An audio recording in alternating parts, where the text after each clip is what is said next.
Let's now look at the surface area of a cylinder, which I think is really interesting. Here's our cylinder here. We know it's a cylinder because the cross-sectional area is a circle. And we've been told two things about this cylinder, or there's two things that we're interested in. The radius of that circle, that's going to be important because we're going to need the area of that circle. And also we've been told the height of the cylinder. Now, when we're doing a surface area of a cylinder question, we're going to have two lots of the area of a circle. But we've also got this curved surface that goes around the cylinder.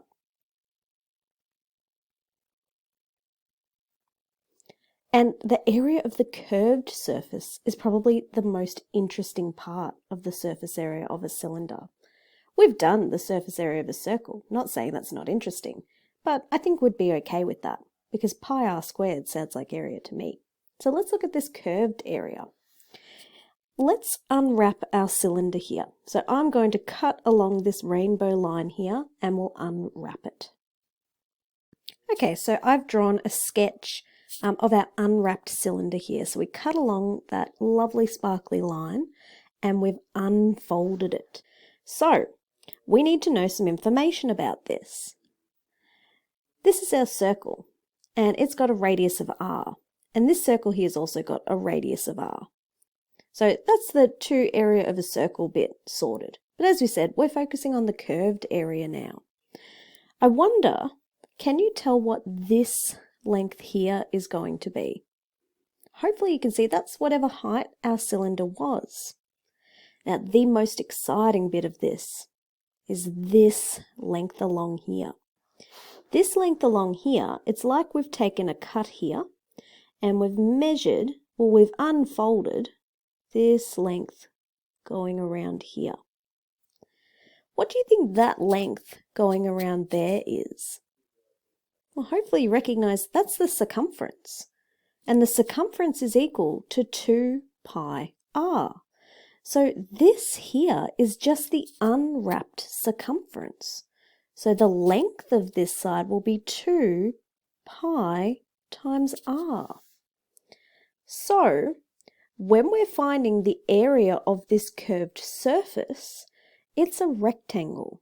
We've figured out its length is 2 pi r and its width is h. So let's put that into our formula. So if we had a fully enclosed cylinder here, the surface area would be 2 times the area of the circle, 2 pi r squared, plus the area of the curved surface will be 2 pi r times h, because that's the length times width of this rectangle here. Now, I would advise against learning this entire formula off by heart. What I would recommend is, number one, understanding it, because understanding means we don't need to just memorize something. But I would make sure I remember the curved area is 2 pi r h. So you might even like to put underneath curved equals 2 pi r h, and make sure that you have that one ready to go, because you might find cylinders in future that don't have a top. Imagine a Pringles can, but we've taken the lid off. So there might be an example where we don't have that circle here. So the surface area might just be one circle pi r squared plus 2 pi r h. Or what if we had no ends? So, an empty tube. So we might not have any area of a circle at all. We might just do 2 pi r h to find our surface area. So there could be all kinds of questions that we could get with this. Let's actually look at some now. Okay, here we have a cylinder and we want to find the surface area to 2 decimal places. But what we also might do as a bit of extension is also find it in the exact form. Now remember, exact form means in terms of pi. We've got a lovely cylinder. We're not told that it's got any open tops, so we're assuming it is going to have 2 circles plus that lovely curved side that goes around the cylinder here. Let's write our formula first. Surface area equals, we've got two circles, so 2 lots of pi r squared, and then that curved surface, which is 2 pi r h. Some people get to this point and they look at this formula now going, hey, what's going on here? Remember where this came from. This 2 pi r was the length of the curved side, and h was the height of the cylinder. And the 2 pi r squared, that's those two circles that we had here, the top circle and the bottom circle. That's where this has come from. Now, what's our values of r and h? R is going to be 3 centimeters. And did you know a common way they try and trick you here is by giving you the diameter?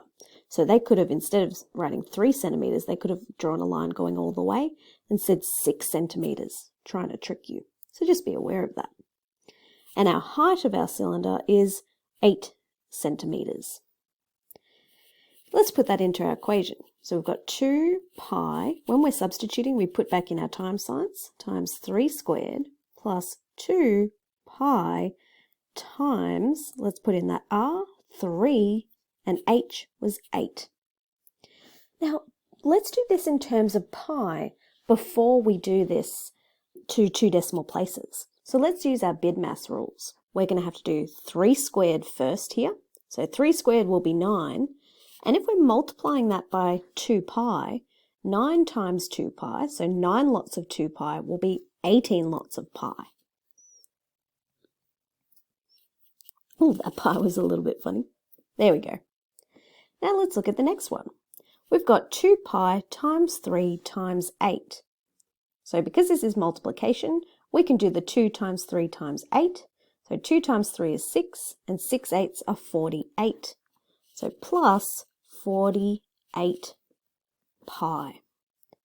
Now if we've got 18 pi plus 48 pi, and literally think of it like this.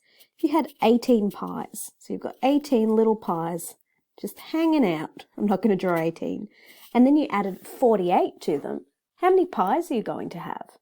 You'd have 66 pi. That's a lot of pie. I don't think I can eat that much. Now, what units would this be in? Like we've spoken about, it's an area, so centimeters squared. That's in terms of pi. So maybe I'll underline that in green. There we go.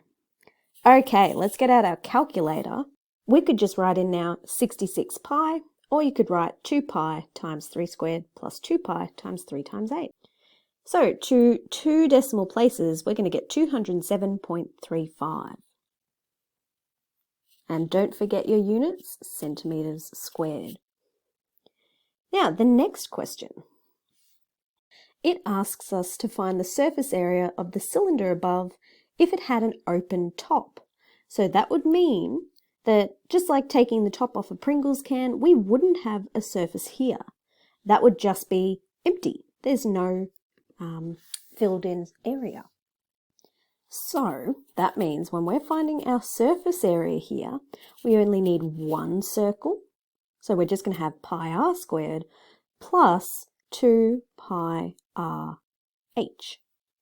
So if we unfolded this and we had our net here, we would not have a top here. So when we folded it all up, it would be open. Let's substitute in what we've got here. So it's very similar to the one above, except we're not going to have this 2 here. So the substitution looks very similar.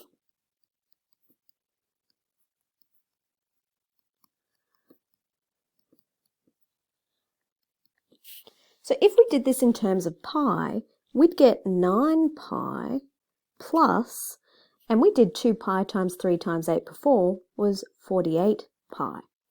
Did you notice in the example above, we had 18 pi because we had 2 pi times 3 squared, and in this example, we have 9 pi. I think that's kind of handy to know. And 9 pi plus 48 is going to be 57 pi. Now, let's do that. And to 2 decimal places, 179.07.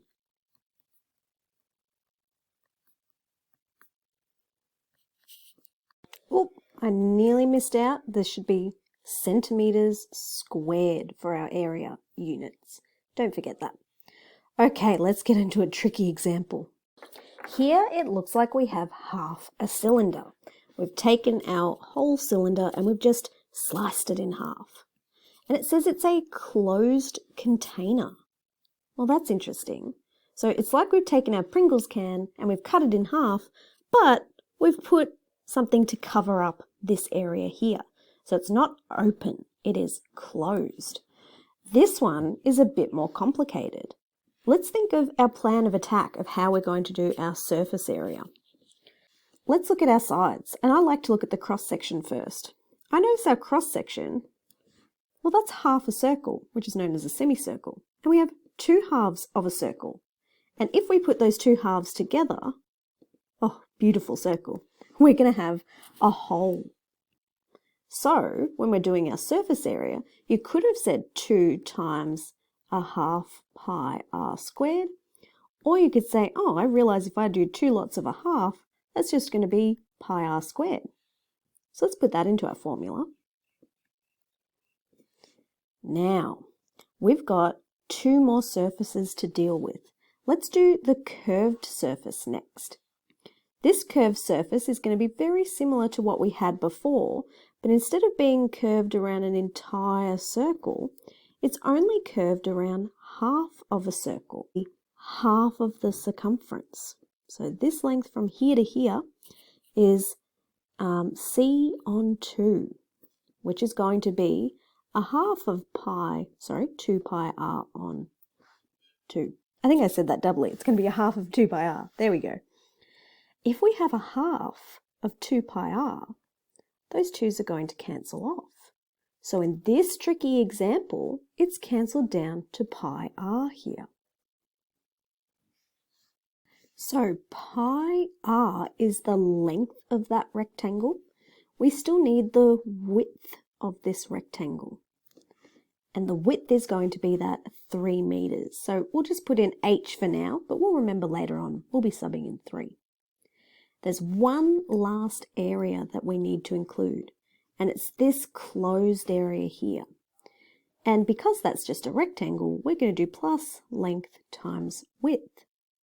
So let's go through that just quickly again in case you're not sure of how this formula came about. We did pi r squared because we had 2 semicircles that we put together. So that's where this part came from. Then we wanted to find the curved surface. To find the curved surface, we needed to find this length, which was half of the circumference. So 2 ways you can express the circumference: 2 pi r, or circumference equals pi d. We just used 2 pi r, and when we halved that, 2 pi r divided by 2 gave us pi r.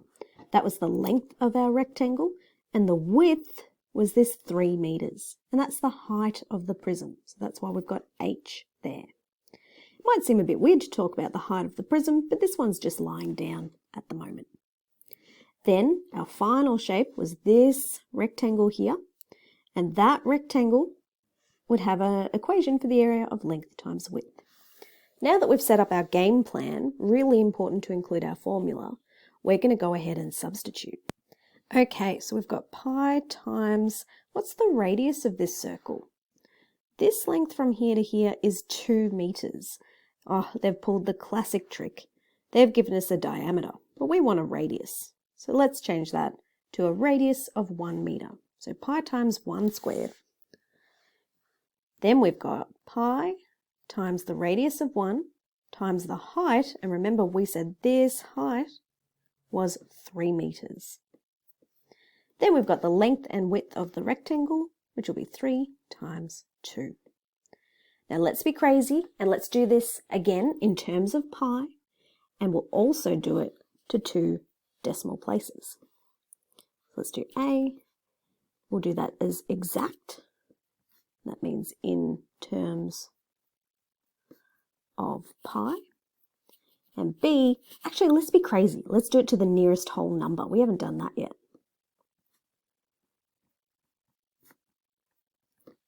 Okay, so for part A, the surface area equals. we've got pi times 1 squared, which is just going to be pi, plus pi times 3 times 1, well, that's just going to be 3 pi. And then we've got 3 times 2 plus 6. So we use BIDMAS to do that there. Now, if I had 1 pi and I added 3 more pi's to it, I'm going to have a total of 4 pi. And then plus 6. 6 is just a number, so we can't smush that in with the pi. So that would be 4 pi plus 6 meters squared. Lovely. So that was our answer to part A. Part B, we're just going to put that into our calculator. So 4 pi plus 6, that's going to be 18. Oh, we were doing it to the nearest whole number. So that's going to be equals 19 meters squared. So that was to the nearest whole number. Now you can actually check if you've gotten your answer correct here, because if I type this line into the calculator, I should also get 19 when I round it. If I got something different, that would tell me I might have made a mistake when I did this part here, and that can help me fix it. So let's type that in. Pi times 1 squared plus pi times 3, times 1 times 3 plus 3 times 2. So I'm hoping that I'm going to get that 18.5 blah, blah, blah, blah, blah. Oh, thank goodness. So I've done it correctly. So that's one really helpful way that you can actually check your work as you go. So I hope you enjoy the cylinder questions with this. I think they're really, really neat. And please let me know if you've got any questions at all. See you.